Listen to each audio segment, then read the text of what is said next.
بسم اللہ الرحمن الرحیم۔ کلاس 8 کے لیے سیکنڈ لیکچر ہے نعت۔ سب سے پہلے میں یہ بتا دوں کہ نعت کا مطلب کیا ہوتا ہے۔ نعت جو نظم ہوتی ہے اس میں عموماً بلکہ نعت میں صرف اور صرف حضرت محمد صلی اللہ علیہ وسلم کی تعریف اور توصیف بیان کی جاتی ہے۔ آپ صلی اللہ علیہ وسلم کا تذکرہ ہوتا ہے، آپ صلی اللہ علیہ وسلم کی عظمت اور اخلاق حسنہ کو بیان کیا جاتا ہے۔ جو نعت ہم آج پڑھیں گے اس نعت کو احمد ندیم قاسمی نے لکھا ہے، اور اس نعت میں احمد ندیم قاسمی نے نبی کریم صلی اللہ علیہ وسلم سے اپنی محبت اور عقیدت کا اظہار کیا ہے، اور ساتھ میں کہا ہے کہ میں بادشاہوں سے مال و دولت نہیں مانگتا، بلکہ مجھے تو صرف اور صرف اپنے پیارے نبی حضرت محمد صلی اللہ علیہ وسلم کے مبارک کے پاؤں کی مبارک مٹی بھی ساری دنیا سے زیادہ عزیز ہے۔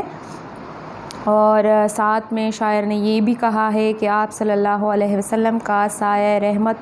سارے عالم پر چھایا ہوا ہے، آپ صلی اللہ علیہ وسلم کے بغیر میرا جینا محال ہے،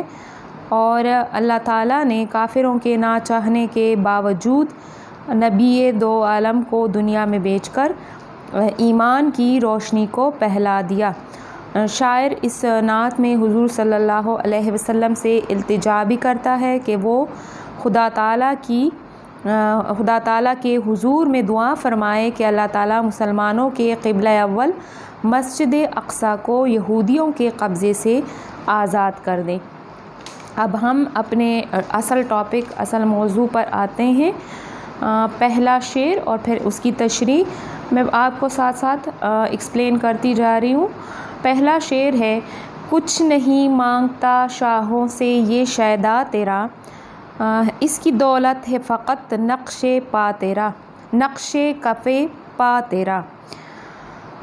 شیدا جو ہے وہ عاشق کو کہتے ہیں، اور فقط کا مطلب ہے صرف، نقش کف پا کا مطلب ہے قدم، نشان قدم، پاؤں کے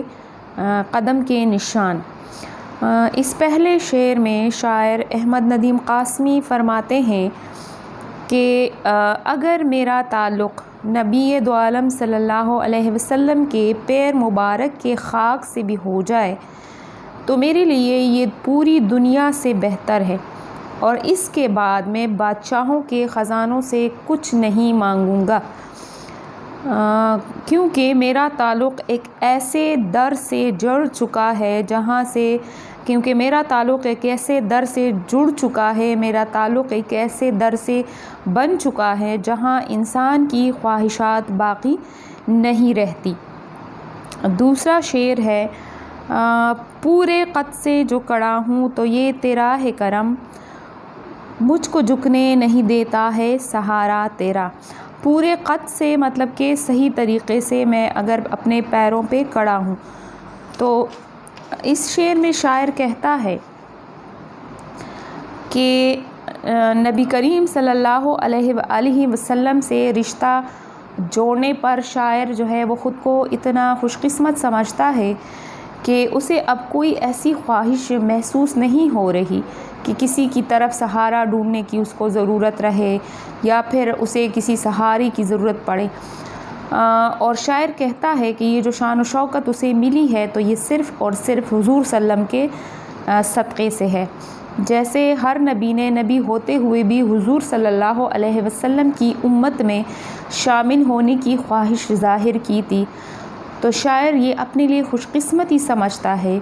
کہ اسے آخری نبی دو عالم صلی اللہ علیہ وآلہ وسلم کی امتی ہونے کا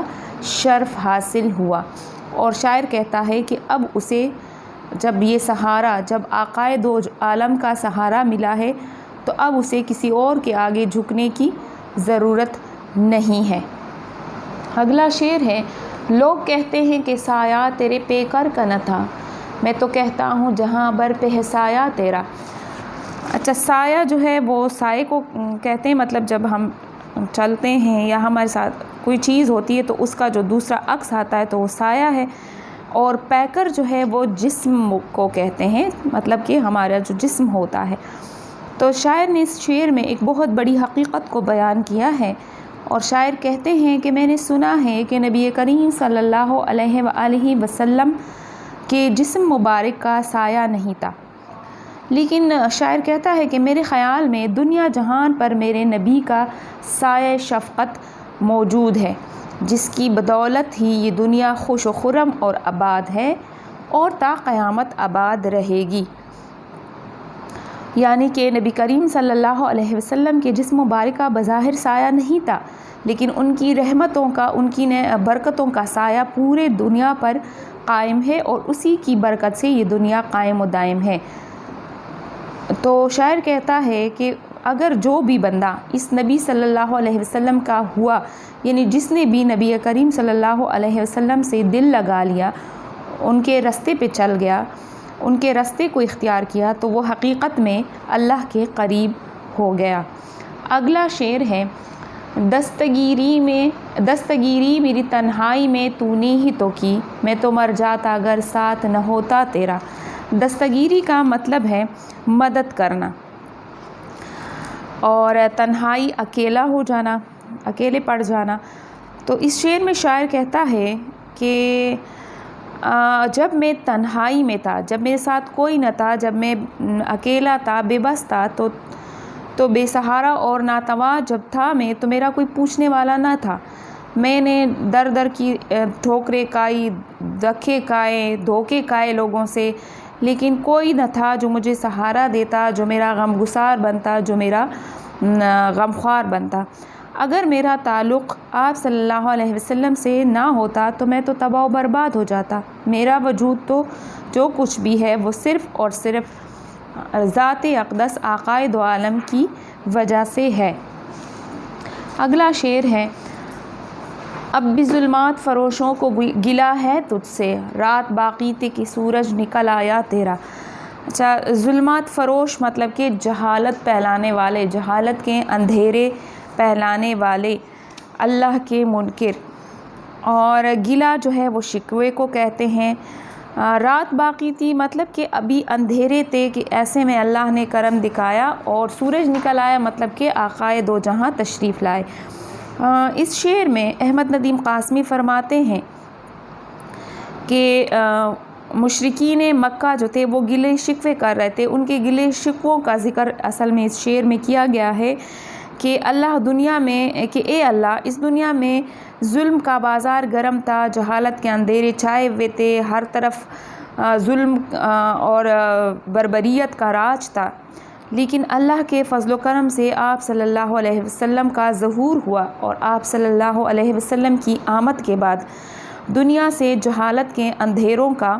خاتمہ ہو گیا اور امن کی فضا قائم ہو گئی۔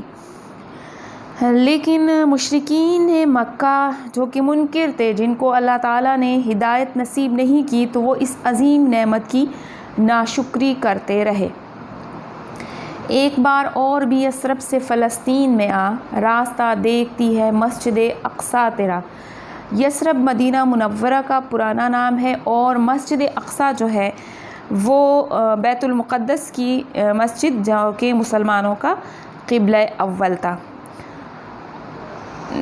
اور یثرب جو ہے جو مدینہ منورہ کا پرانا نام تھا، لیکن اب اس نام سے اس کو نہیں پکارا جاتا۔ اس شعر میں، اس آخری شعر میں شاعر نے ایک بہت بڑی حقیقت کو بیان کیا ہے اور تذکرہ کیا ہے کہ جب شاعر کہتا ہے، بلکہ وہ معراج کے واقعے کا ذکر بیان کرتے ہوئے کہتا ہے کہ اس واقعے میں حضور صلی اللہ علیہ وسلم مدینہ منورہ سے روانہ ہوئے اور مسجد اقصیٰ تک پہنچ کر عرش معلیٰ پر اللہ تعالیٰ کے پاس گئے۔ تو شاعر کہتا ہے، اس تاریخی واقعے کو بیان کرتے ہوئے اب شاعر دوبارہ سے کہتا ہے کہ اے میرے نبی، اے آقائے دو عالم، ایک بار پھر مسجد اقصیٰ تیرے آنے کی منتظر ہے، ایک بار پھر سے تو مسجد اقصیٰ میں آ، ہماری خواہش ہے کہ آپ صلی اللہ علیہ وسلم مسجد اقصیٰ میں آ جائے اور وہاں پر اپنی رحمت کا ظہور کر دے، تاکہ مسجد اقصیٰ جو کہ اب یہودیوں کے قبضے میں ہے، وہ یہودیوں کے قبضے سے آزاد ہو جائے اور مسلمانوں کو اپنا قبلہ اول اپنی مسجد اقصیٰ واپس مسلمانوں کی ملکیت بن جائے۔ اس نعت کے اشعار کی تشریح مشقی کام آپ لوگوں کو نوٹس میں مل چکا ہے، مزید تفصیل سے آپ لوگ تشریح اپنے نوٹس سے پڑھ سکتے ہیں۔